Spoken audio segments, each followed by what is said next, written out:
Chapter 4. The Enemy. "I'd like to go to the village," Akimbo told his parents the following morning. Akimbo's father seemed surprised. "Why? There's nothing for you to do there." "There's Mato. I haven't seen him for a long time. I'd like to see him. Last time I was there, his aunt said that I could stay with them for a few days." His father shrugged his shoulders, looking at Akimbo's mother. "If you want to go, I suppose you can," she said. "You'll have to walk there, though. It'll take 3 hours, maybe more. And don't be any trouble for Mato's aunt." Again, Akimbo felt bad. He did not like to lie to his parents, but if he told them of his plan, he was sure that they would prevent him from trying it out. And if that happened, then nobody would ever stop the poachers, and the hunting of the elephants would go on and on. As his father had warned him, the walk was not easy, and, carrying a chunk of ivory in a sack over his shoulder, Akimbo found it even more difficult than he had imagined.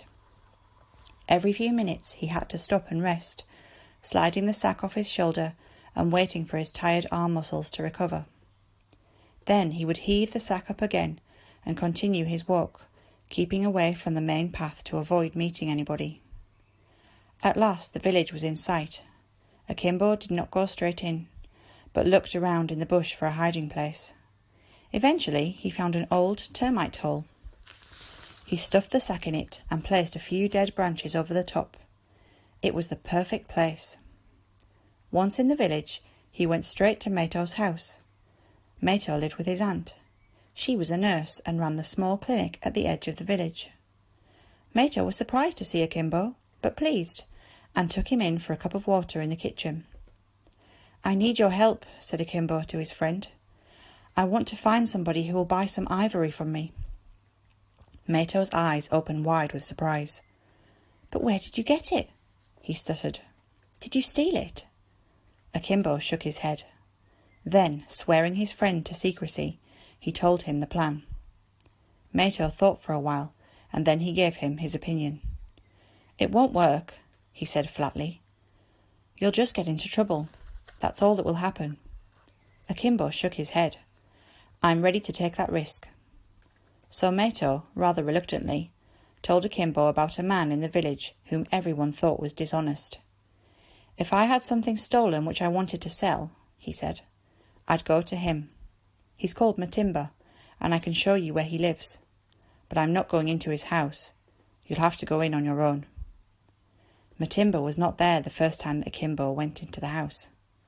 When he called an hour later, though, he was told to wait at the back door. After 10 minutes or so, the door opened, and a stout man with a beard looked out.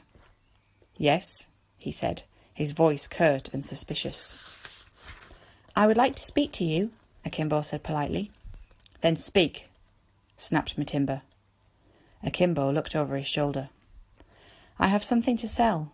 I thought you might like it." Matimba laughed. "You sell something to me?" Akimbo ignored the laughter. "Yes, here it is." When he saw the ivory tusk sticking out of the top of Akimbo's sack, Matimba stopped laughing. "Come inside and bring that with you." Inside the house, Akimbo was told to sit on a chair, while Matimba examined the tusk. He looked at it under the light, sniffed it, and rubbed at it with his forefinger. Then he laid it down on a table and stared at Akimbo. "Where did you get this?"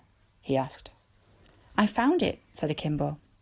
"I found a whole lot of tusks, and some rhino horns." At the mention of rhino horns, Matimba narrowed his eyes. These horns were much in demand among smugglers, and could fetch very high prices on the coast. "If this boy has really got some," Matimba thought, "I could get them off him for next to nothing." "Where did you find them?" "In a hiding place near a river. I think they must have been hidden there by a poacher who got caught and couldn't come back for them." Matimba nodded.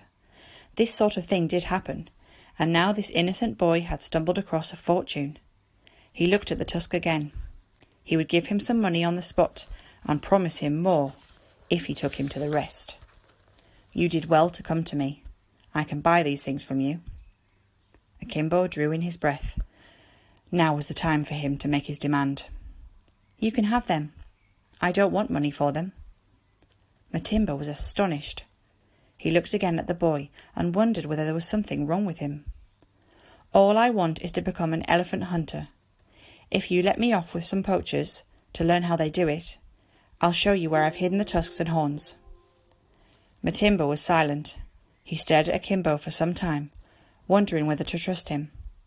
Then his greed got the better of his caution. He granted Akimbo's wish. After all, boys thought poaching was exciting. Well, let him learn. "You may go with my men," he said. Akimbo felt a great surge of excitement. Matimba had said "my men." He had found the head of a gang of poachers. His plan had worked, so far. The next stage was the really dangerous part.